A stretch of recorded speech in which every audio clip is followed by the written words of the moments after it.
service, particularly at times like this, when there's a queue of people outside the door more than willing to do it for us. My view is that all of us working in the public health service should stop beating each other up, and we should start working together in real partnership. Now, partnership is a much maligned word, and I use the words real partnership. And by that I mean enlightened self-interest. I don't mean some soft, cosy, let's all be partners. It's not as easy as that. But I do believe that partnership at national level played a key role in turning the economy round, in tackling unemployment and emigration. And I think it worked at that stage because we were at a crossroads, at a crisis point. And I say that because I've heard examples, I've heard talks of where partnership worked in the private sector. And it struck me in listening to those that was very often the real reason it worked there too. People didn't get into partnership just because it seemed like a good idea or it felt like a nice thing to do. There was a good, solid reason to do it. And from all I know and I've heard about the PNA, it's a very pragmatic organisation. So if there's a good reason to do it, let's do it, is my attitude. And I have a feeling that that reason now exists in terms of our public services and our health services. Because I think either we do step up to the mark as public servants and we work together to show that we can deliver these public services, or we're going to see an ever-increasing loss of confidence in the health service. You'll see it at political level, you'll certainly see it in the media, and you'll see it among the public, and you'll also see it among our staff. And I leave it to you to draw your own conclusions about what might happen if that loss of confidence starts to grow. Because what people care about is getting the service. And after all, that's what the public service first and foremost is about. It's providing the service. Like, it's not an organisation to employ public servants. And I think that was, again, a point Siobhan was probably making more eloquently. It's about providing the service. So I think it's in our own interests to show people that we can indeed provide those services. And I say think, I know, because having met people in the Department of Health, having met people in the health services, people working in health want to be part of a high-performing organisation. People want to take pride in their work. Now, I'm not saying that everything is grand and rosy in the garden. Far from it. You should see my job, you should see my day, and you would know that. And of course it's right to question, to challenge what's going on. Absolutely. But also I think we should recognise and acknowledge the progress that we are making.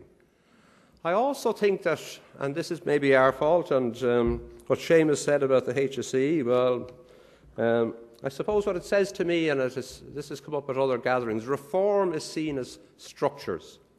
And it all seems to come down to the HSE, the department. It seems to me true reform is reform about the services. It's nothing to do with the structures. And I think our main obligation, therefore, is to sell the good news stories. I think we owe it to the staff working in the service, and we also owe it to our patients. Because listening to one of the things Siobhan said, and I can't quite remember how you put it, Siobhan, but I agreed with it, and yet I think the sense, I think what Siobhan was saying was that the patient comes first. It's good for the nurse to develop and advance in practice, but the patient comes first. And that's true, but I actually think the two are closely interlinked. I think that people who feel a pride in their work, who enjoy going to work, the patient benefits from that. So in fact we owe it to the staff as much as the patients, because one interacts with the other. Now, of course, good news in health. I had one minister and 4 ministers of state before the recent reshuffle, and I remember sitting in a room with them all at one stage, sometime after they'd been appointed and they'd got used to working in the department and being responsible in some fashion for the health service, and one of them plaintively saying to me, "Michael, is there ever any good news in health?" And sometimes it's easy to think there isn't. One of the best cost-cutting decisions I have made in the department, we used to buy newspapers for people. You thought you should be up to speed, and that was part of what I should be doing, was reading the newspapers, and others the same. We stopped buying all the newspapers. I'm much more optimistic every day when I go into work now. I don't read all the attacks on the health service, because I think there is a lot of good going on in the health service. And if you look at mental health, for instance, We have the vision for change. We do have very good mental health legislation. We do have a very active involvement by service users within mental health. We have very many examples of innovation, and Siobhan mentioned some of them, but others that I've been told about are Detect, Headstrong, and I think Siobhan mentioned the home care. And in our own department, we have recently established the Office for Disability and Mental Health. The other thing is, I think that if you look back, and I think that's part of what Siobhan was showing and talking about, and I have found the same in talking to people who've worked in services for people with a disability and in mental health. And I look around the room, and I was thinking when you were speaking, Siobhan, I was thinking of making this point. It all depends on the age in the room, of course, because the older you are, like me, and the age of the people you meet, if they look back, they really realise how much a service has come on. They really realise how much has changed. And I've heard that from many, many people. And some of the statistics that you get show that. I won't go down through them all. They're here in the speech. But it's clear that when you look back, that back in 1961, for instance, the number of psychiatric beds that we had per 1,000 population was apparently among the highest in the world. And Ireland was seen as hospital-prone. So if you wanted treatment, if you wanted care, you only had one place to go to get it. There was a stigma about that, but that was the only place available. If you look in 1987, over 10,500 people resident in psychiatric hospitals. In 2007, just over 3,300, a decrease of 70%. Figures that I've seen show that admissions are down, and I accept, I think it was your president talked about an increase there 1 year on the other for the first time, and it is a worry. Admissions down and shorter stays. I mean, these are real advances. To be fair to you, this has nothing to do with me, and this is what I say, that reform should not be about structures. It should be about the service we work in.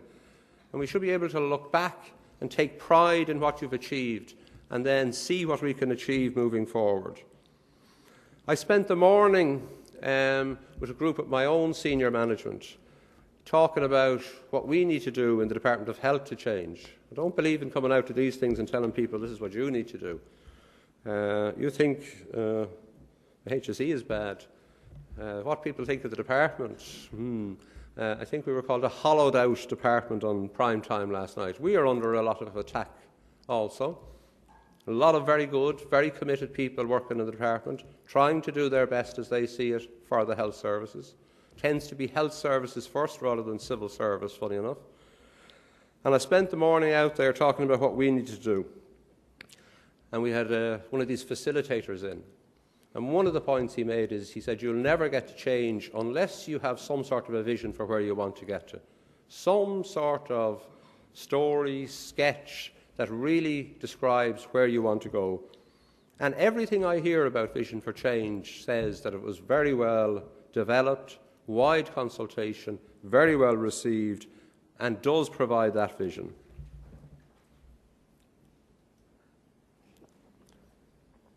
Now, I'm a realist at the same time.